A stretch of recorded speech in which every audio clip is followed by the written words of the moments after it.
Todd, you've been a bit of a man in demand, a couple of clubs interested. How was it a tough decision to re-sign? Were you thinking about it for a while? Oh, look, it's obviously something you think about, and it was very flattering having interest from other clubs, but my focus was always wanting to be a 300-game player for this footy club, and this allows me to get closer to that goal. It sounded like you really wrestled with the decision. Can you talk us through that decision-making process? Well, I think it was more just these things take time, and when I was looking for a bit of security for my family and for me going forward, and these things take time. So it's always a tough decision. I'm looking at hopefully having 4 or 5 years left in my career, and still that's a fair while. So I didn't want to make any rush decisions, but if we could, always thought that if we could come to a deal with North, and that was my ultimate goal. You're 31. Sorry, Jules. You're 31. How nice was it to be in demand? That's got to be a good feeling. I definitely wasn't complaining about it. That's for sure. It's obviously when you get to that dreaded age of 30, if you can get a 1-year contract, you're usually pretty happy. So that was my focus. That while there was interest, to try and make sure that I could really set a little bit of security, and then now I can relax, focus on my footy, and also get ready for life after footy, whenever that is. Got to be a good fit. Sorry, no, you're right. Got to be a good. Don't do it again. You're in demand. Got to be a good feeling for you and your manager as well that you can add a year or two onto the deal. It isn't just a 1-year contract for a 31-year-old. That you had a bit of bargaining power. Yeah, I think that comes down to the durability that I've been able to show, and I've missed very few games through injury, and I know that you can never obviously control those things, but I know I'm doing everything in my power to play my best footy and to stay healthy, and that's been holding me in good stead, and that's the plan going forward. Were you always hoping for 3 years, or was that just the way that it panned out, particularly, I guess, with interest from other clubs, you had a bit of leverage there? Oh, look, I would have taken 10 years if that was a chance. I'm not too fast, but I always wanted as much as I could possibly get. It's security is the key in this game, and to be able to not have to worry about rolling, and if something, touch wood, does go wrong, that you do have that little bit of a safety net. But for me, it was trying to get as long as we can, and that worked for me and for the footy club, and I think that it's worked out for both parties. Could you have timed that game against Port Adelaide any better? Like second last game of the year, you just tore it to pieces. Yeah, that was part of our negotiating was to try and really make sure we had a good finish. But look, it was one of those games where the ball bounced my way and it went well. My manager definitely wasn't going to complain about it, that's for sure. But look, I think my body of work over the past 13 years probably has helped me put me in this position. It's probably not going to come down to 1 or 2 games, I don't think. Is this clearly your best year since 15?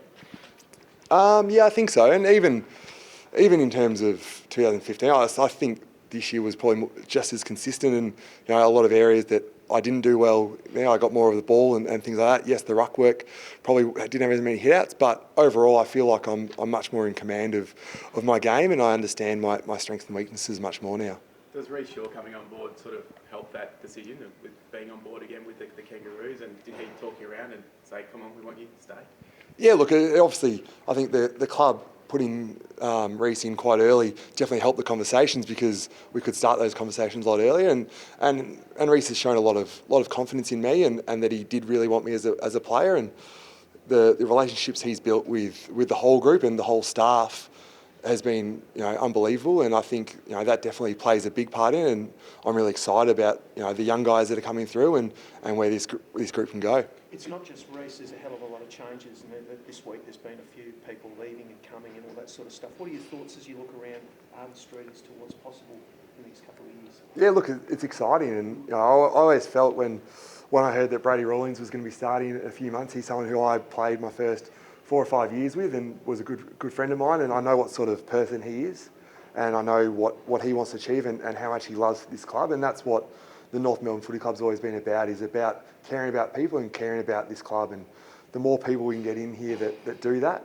the better it is, and I think Brady's definitely going to hold to that. Do you feel all of your 31 years when you've got a bloke you played with and a bloke you played against, now your coach and your football manager?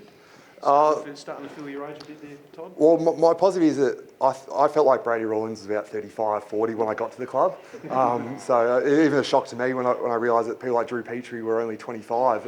I thought they were well into their 30s. So that side of things, it's probably not too bad, but I think it probably helps having those relationships, and I think having some true North people coming back to the club is really good for us. Geelong was reportedly one of the clubs that was heavily into you. I mean, was it tempting, given where they are on the ladder, and obviously the calibre of players, once in a generation type players on their list, was it sort of tempting to to join them, or in the end it was? Oh look, there was interest from a number of clubs, and the beauty of the AFL at the moment is you never quite know where any team's going to be year in, year out, and you've seen teams like Richmond and the Bulldogs who seem like they came from nowhere to win a premiership. So it's so close. Every team feels like they have a chance each year to make finals and do damage in finals. So look, I don't think any team can guarantee you a premiership, and I think I've got just a good chance here as I do anywhere else. And just looking at the list, I mean, it looks like they're pretty much Tristan Cherry and Tommy Campbell, pretty much the only other ruckman, like recognised ruckman on the list. Is that a little bit of a concern for you, or do you sort of look forward to developing them, or do you think another ruckman might need to be drafted? I think that's probably more question for the list management group, but I think the way Tristan has really developed over the last 2 years, and Tommy Campbell, I think he came third in the VFL medal the other night. So he's obviously had a fantastic year. So I think we've got some pretty good options there, and we've worked really well as a group, and with Will Minson, our ruck coach, we've all felt like we bring out the best, and there's not. Although we are competing for spots, we're more about trying to help and grow each other and make each other better, and I think we've got a really good balance of that now. From what you said before, you're hopeful this is not your last contract. Do you actually think you can play sort of mid-30s and beyond? Yeah, I mean, there's no reason at this point. As I've said many times this year, I'm feeling the best I ever have in terms of mentally. Physically, I've got through the seasons really well, and I've got an understanding now, and I think the club as well have an understanding of how to manage me through pre-season, through the season, and to make me play my best footy. And so I think at this stage, I definitely think I've got plenty more left in me. Just one from Heath. Were you stiff to miss the All-Australian squad? I'll let Heath fight that battle.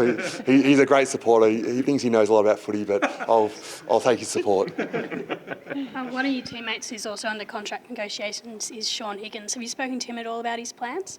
No, I haven't spoken to Sean about what he's doing, and he's obviously a contracted player still at the footy club, and we're really hopeful that he'll stay, and we're planning for him to stay, I think. So that's between him and his management to sort that out. But he's obviously a very important player to our club, and we'd love to have him there next year.